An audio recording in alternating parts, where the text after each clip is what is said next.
Hey guys, Randy with Pete's RV TV. Today, I just wanted to take a quick minute and show you how to change the JOULE card in a Hughes Power Watchdog with EPO. So one of the cool things about the Hughes, and if you've seen my Hughes videos in the past, they have a replaceable JOULE card, the absorption material that will soak up the power, the surge as we call it, is replaceable, where the competitors it is not. So if you take a hit or you plug into a receptacle that has not been wired appropriately, you see power going where it shouldn't be, or power being excessive of what it should be, that may cause issues down the line, the Hughes is meant to stop that power, and how it does it is with an absorption material called JOULES, and there's actually a replaceable card in this guy when that material has been compromised. So I'm going to show you how to take it apart and replace it really quickly. So on the back of your Hughes Watchdog, we have 6 screws around the outside. So there's 2 on each side and 2 on the end, so 6 total. To take this thing apart, we're going to need a couple tools. So I use a small screw gun with a P1 tip. Be careful, these screws are very soft compound and they're very easy to strip, especially the first time they've been removed, so you may want to use a screwdriver. Again, a smaller screwdriver is going to work best for you. A medium-sized set of channel locks, because we're going to have to unscrew the end if we're replacing the JOULE card on a plug-and-play version. And I usually grab just a little scraper tool or whatever to crack the case, because there is a rubber gasket that kind of gets vulcanized to the plastic over a period of time, or if it's been sitting out in the sun. So anyway, I've already removed most of the screws. I left 2 in here just for the fun of the video. So we're going to take these guys out, and we do want to remove the screws all the way. We don't want to leave them in the case.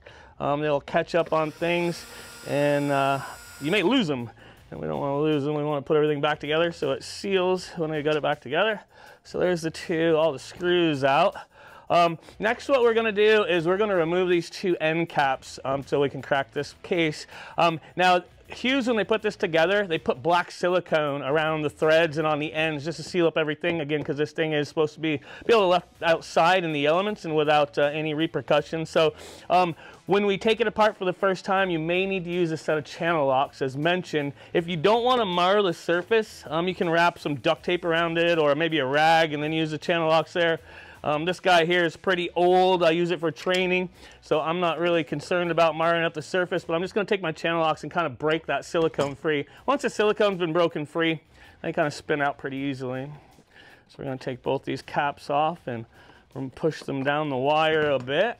I'm going to do this side as well. You will see some silicone come off when you're undoing it. No big deal. Just clean that floppy stuff out of the way. There's some right there. And at this point, what we're going to do is we're going to crack the case. So I usually take my scraping tool, and my scraping tool I keep almost sharp like a knife, because I kind of use it as a gasket scraper as well. Now there's a rubber gasket that runs around here. We don't want to compromise the gasket.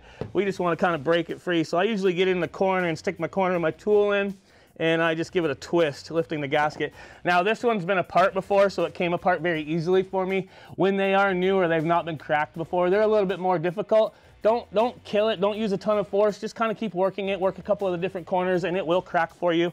Once you've got it cracked, you should be able to lift the back off like so, exposing the inner workings. So the inner workings of this are pretty cool, and again, I'm an electrician by trade, so I like this kind of stuff. We have a big contactor in here. So what the contactor does, we use a small amount of power to draw in a big electric magnet, which will allow a large amount of power to pass. So we're using the sensitive electronics over here to operate the contactor. And if it doesn't like something, it doesn't allow the contactor to lock in, and it won't allow power to pass. So if unluckily you take a surge or plug into a bad power source, causing the JOULE card to have issue and it needs to be replaced, the Hughes Watchdog is actually going to throw an E9 error code, and the E9 error code is just stating that the JOULE card is no longer protecting you and it needs to be replaced. Typically, the Watchdog will still pass power with a spent JOULE card, but it will show you that code so you know that it's not going to protect you if something goes awry. So anyway, to replace the JOULE card is nothing more than pulling this guy out here. unplugging these plugs and then adding the new one, plugging it back in. There is a different JOULE card between 30 and 50 amp surge protector, so make sure that you've got the right one. They're typically like $40 or $50 and can be picked up typically where you bought the Hughes or at an RV dealer that sells the Hughes product. Super simple to change. Once you've got the new one put in, we can slide this right back into its acceptor. There's kind of a couple grooves it sits in down there. Just make sure it gets in, or the case won't close appropriately. There's a couple wires that may hold you back.